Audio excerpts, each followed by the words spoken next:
bienvenue sur Frandroid. Donc après l'astéroïde, on a le Dia, donc toujours par Paro, entreprise française. Exactement.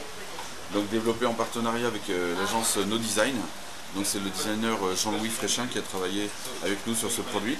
Donc à partir d'une technologie existante, déjà développée, Parrot l'a adapté un cadre photo digital haute résolution, super qualitatif. On peut vraiment voir le piqué des images et la très haute luminosité. Donc ça c'est un rendu qui est complètement unique sur le marché. Si vous avez une bonne photo bien définie, là vous allez carrément la transcender.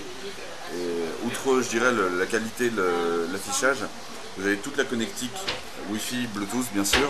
J'ai vu qu'il y avait deux ports USB également sur le côté. Voilà, exactement. Vous avez un slot SD card. Donc là, qu'est-ce qu'il y a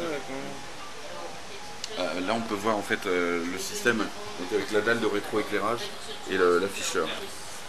Et bien sûr on va pouvoir partager toutes ces photos via les Flickr, Picasa, etc. On m'a dit il fonctionne sous Android. Oui. Donc c'est pas le premier cas de photo qui fonctionne sous Android, mais c'est le premier qui a autant de particularités. Il est super complet. Clairement c'est un des plus complets du marché et qui offre on va dire une résolution et ce qu'on pourrait dire le brightness en anglais. Oui, la brillance, la luminosité. Luminosité, ouais. Il y a moyen d'interagir, c'est-à-dire il y a un clavier, il y a moyen d'interagir. C'est uniquement les photos en slash.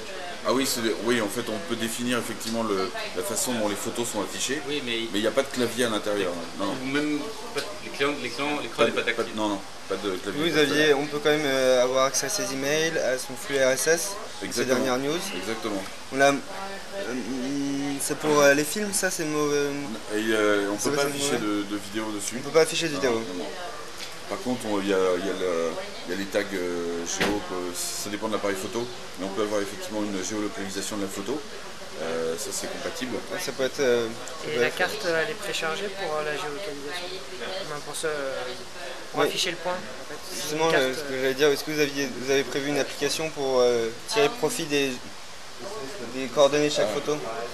Un peu comme iPhoto qui arrive à mettre sur une carte toutes les photos qui ont été prises à tel endroit. Sa collection. Bonne question. Je pense pas que l'application soit déjà embarquée dans le cadre. En revanche, si vous allez sur iTunes, effectivement, vous avez la possibilité de les trier avant et ensuite de les envoyer. Ok. C'est pas iTunes d'ailleurs, c'est. Ouais, iPhoto. Pardon. Et public. 499 si je ne m'abuse. C'est 499. Vous avez déjà une disponibilité prévue? Ça sera courant. Ouais, ce sera courant semestre. En fait, il a été lancé déjà. Elle a été lancée déjà? Ouais. Lancée en termes de commercialisation ou auprès des distributeurs? Annoncé en fait. Annoncé, ouais. Ok, donc c'est le Dia de Paro. Paro et No Design, qui est une agence de design. Exactement. Bon voilà, je pense que c'est déjà bien comme première présentation.